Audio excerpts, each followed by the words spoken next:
Hello বন্ধুরা, নতুন একটি ভিডিওতে স্বাগত।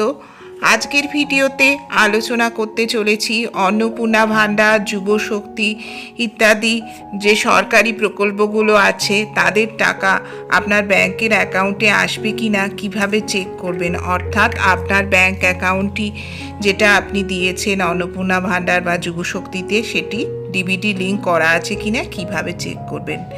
চলুন শুরু করা যাক ভিডিওটি। তো প্রথমেই আমি আমার ফোনের হোম স্ক্রিন থেকে গুগল থেকে এনপিসিআই বলে টাইপ করে এনপিসিআইয়ের ওয়েবসাইটে চলে গেলাম, এনপিসিআইয়ের সাইটে চলে গেলাম। এখান থেকে কাস্টমার ক্লিক করে তারপর বেসে ক্লিক করলাম। ক্লিক করার পর এই ইন্টারফেসটা খুলে আসছে, যেটা আপনার হচ্ছে এইটা চলে এলো। তো এর মধ্যে আধার ম্যাপ স্ট্যাটাসে আমি চলে গেলাম। আধার ম্যাপ স্ট্যাটাসে গিয়ে আমাকে আধার নাম্বার পুট করতে হচ্ছে।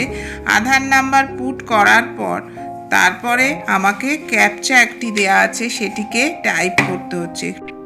ক্যাপচা টাইপ করার পর চেক স্ট্যাটাসে ক্লিক করে দিতে হবে। চেক স্ট্যাটাসে ক্লিক করার পর আপনার যে আধার নাম্বারের সঙ্গে লিঙ্ক যে ফোন নাম্বারটি বা মোবাইল নাম্বারটি আছে তাতে একটি ওটিপি আসবে। সেই ওটিপিটি আপনাকে এখানে টাইপ করতে হবে। এই যে ওটিপি টাইপ করার কথা বলছে এখানে, তো ওটিপিটি টাইপ করতে হবে। ওটিপিটিও এসে গেছে, ওটিপিটি আমি টাইপ করে দিলাম।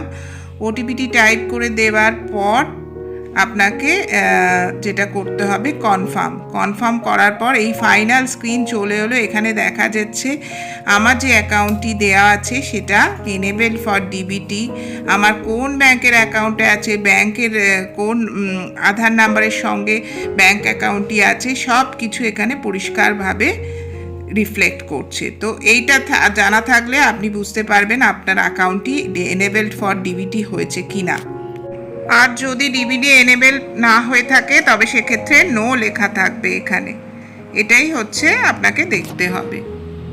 ক্রোমে গিয়ে আপনাকে মাই আধার টাইপ করে এখান থেকে আপনি আর একটি প্রসেস, এটি অন্য একটি পদ্ধতিতেও আপনি করতে পারবেন। ব্যাংক সিডিং স্ট্যাটাসে ক্লিক করলেই এইভাবে ফাইনাল স্ক্রিন চলে আসবে যে আপনার ব্যাংকের কোন আধার নাম্বারের সাথে অ্যাকাউন্ট লিঙ্ক হয়ে আছে সেইটা সম্পূর্ণভাবে বলে দেবে। তো আজকের ভিডিওতেই দুটি পদ্ধতি আলোচনা করলাম, যার মাধ্যমে আপনি বুঝতে পারবেন আপনার অ্যাকাউন্টটি, ব্যাংকের অ্যাকাউন্টটি ডিবিটি এনেবেল কিনা। আর এই দুটি সহজ পদ্ধতির মাধ্যমে বাড়িতে বসেই আপনি চেক করে নিন আপনার অ্যাকাউন্টে টাকা যাবে কিনা কোনো সরকারি প্রকল্পের। তো ভিডিওটি ভালো লাগলে পাশে থাকুন, চ্যানেলকে সাবস্ক্রাইব করুন। ধন্যবাদ।